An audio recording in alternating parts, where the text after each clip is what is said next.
हाँ। क्या आपको कोविड इन्फेक्शन हुआ है या और कोई लंग इन्फेक्शन और बहुत सारी खांसी है और कफ जमा है फेफड़ों के अंदर और आप निकाल नहीं पा रहे हैं? तो ये वीडियो आप जरूर देखिए। मैं डॉक्टर सारिका कचकुरी, फिजियोथेरेपिस्ट, मुंबई में प्रैक्टिस करती हूँ।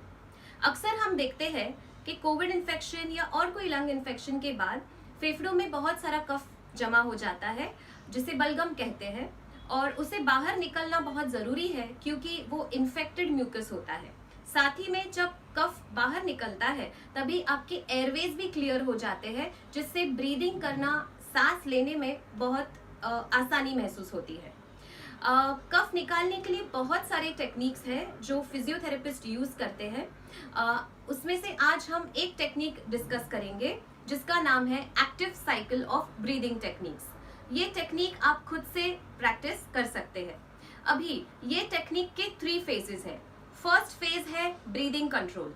ब्रीदिंग कंट्रोल में आपको रिलैक्स्ड ब्रीदिंग करना है, आराम से सांस लेना है कुछ 20 से 30 सेकंड के लिए। ये किस तरह से करना है देख लीजिए। आपका एक हाथ पेट के ऊपर रखना है और सांस लेते वक्त आपको पेट फुलाना है और छोड़ते वक्त पेट अंदर जाएगा। सांस छोड़ते वक्त आप मुंह से छोड़ सकते हैं, जैसे मुंह खुला रख के,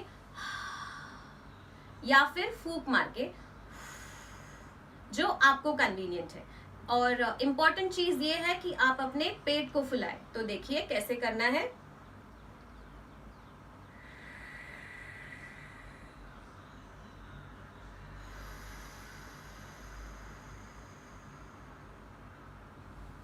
पेट को फुलाना जरूरी है, आपके चेस्ट को ज्यादा फुलाना नहीं है।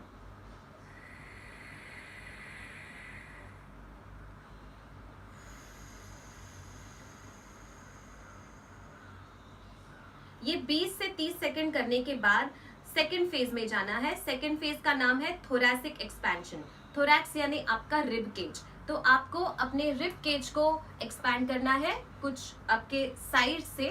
ओके, तो साइड में दोनों हाथ रखने हैं और इसमें डीप ब्रीदिंग करना है। जितना हो सके आपको रिब्स को फैलाना है, फुलाना है, और कुछ 3 से 4 सेकंड होल्ड करके मुंह से सांस छोड़नी है।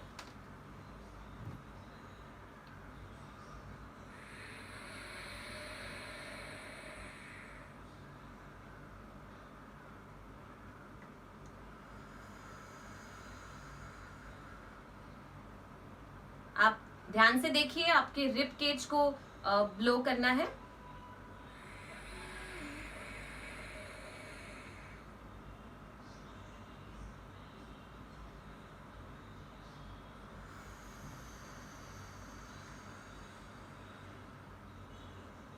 ये 3 से 4 बार आपको रिपीट करना है।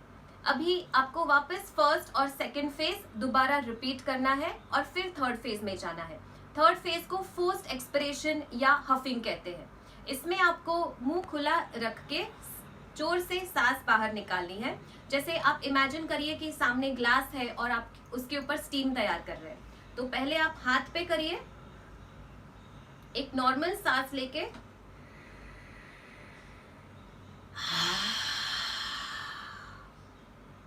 आप इसको थोड़ा फोर्स्ड वे में भी कर सकते हैं। ये करने से आपको खांसी आ सकती है, वो अच्छी बात है। अगर खांसी आती है तो आपको कफ बाहर निकालना है। ओके, तो ये टेक्निक आप घर पे जरूर ट्राई करिए और हमें आपका फीडबैक दीजिए। आपको कोई भी क्वेरी है आप हमसे डायरेक्टली संपर्क कर सकते हैं। धन्यवाद।